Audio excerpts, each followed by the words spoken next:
àṣírí ìṣòro tó ń ja Nàìjíríà nọ́mbà 3 máa yà yín lẹ́nu ó sì máa kàn yín gbọ̀ngbọ̀ngbọ̀n. Àkọ́kọ́ ń bẹ̀. Sakata para gbẹ̀gẹ̀dẹ̀ máa ń gbiná báyìí. Àkọ́kọ́ ń bẹ̀. Àwọn local government chairman àdúgbò rẹ̀ local government yẹn ṣó o dá mọ̀ gan ṣó o mọ̀ òkú ẹ̀ ó yá kọ́kọ́ kọ sábẹ́ kọ́mẹ̀ntì ń bí kí ló kọ local government chairman yín. Ibi tí ìṣòro ti wọ́ wá Nàìjíríà rè àwọn ní súnmọ́ aráàlú jù common councillor tó súnmọ́ yín ní wọ́ọ̀dù yín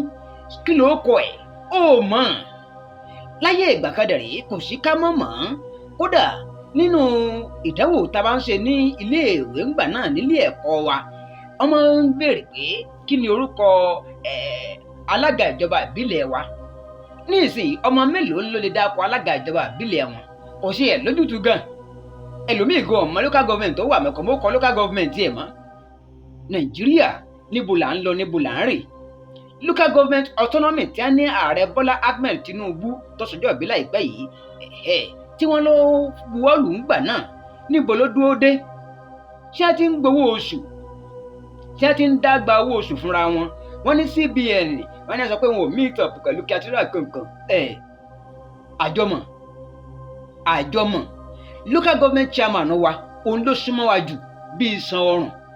òun la lè sáré dì mú Ìgbò látọ́ tó lọ rí gómìnà wa ẹ̀yin tìpínlẹ̀ Ọ̀yọ́ ìgbòlẹ̀ tó fẹ́ lọ rí Ṣèyí Mákindé ẹ̀yin tìpínlẹ̀ Ọ̀ṣun ìgbòlẹ̀ lọ rí Adémọ́lá Adélékè ẹ̀yin tìpínlẹ̀ Èkó ìgbàwọlẹ̀ lọ rí Sanwó-Olú ẹ̀yin tìpínlẹ̀ Oǹdó ìgbàwọlẹ̀ lọ rí Ayédatiwa ẹ̀yin tèkìtì ìgbòlẹ̀ lọ rí Aláyé ńbẹ̀.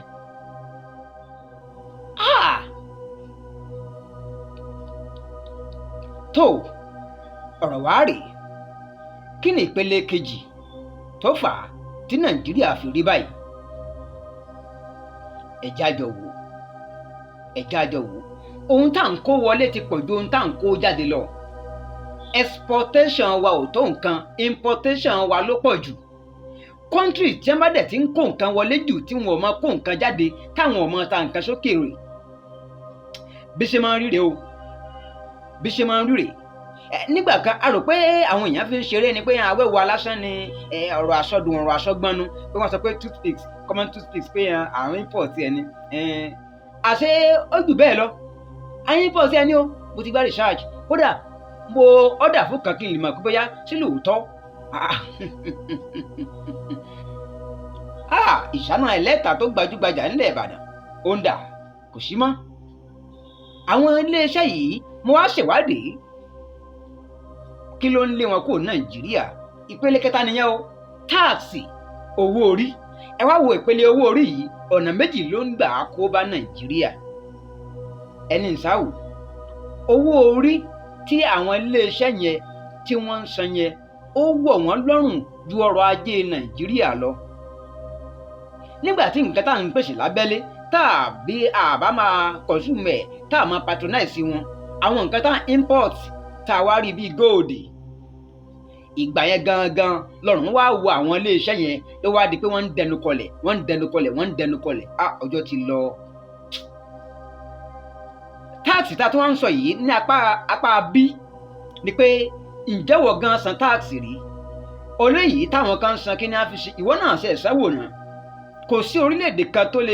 tó lè gòkè àgbà láìsí pé wọ́n sanwó orí wọn san táàsì though indirect tax náà wà o fact indirect tax ni ṣùgbọ́n síwọ́n náà san direct tax rí wó àkókò ọ̀hún ló ti lọ yìí á tó máa pàdé lórí àwọn nǹkan míì sàkátà pàrà báyìí là ṣíntọ́ bí tó bá yí ẹja jù ẹ̀ sọ̀rọ̀ fún Alani Adémo ṣetán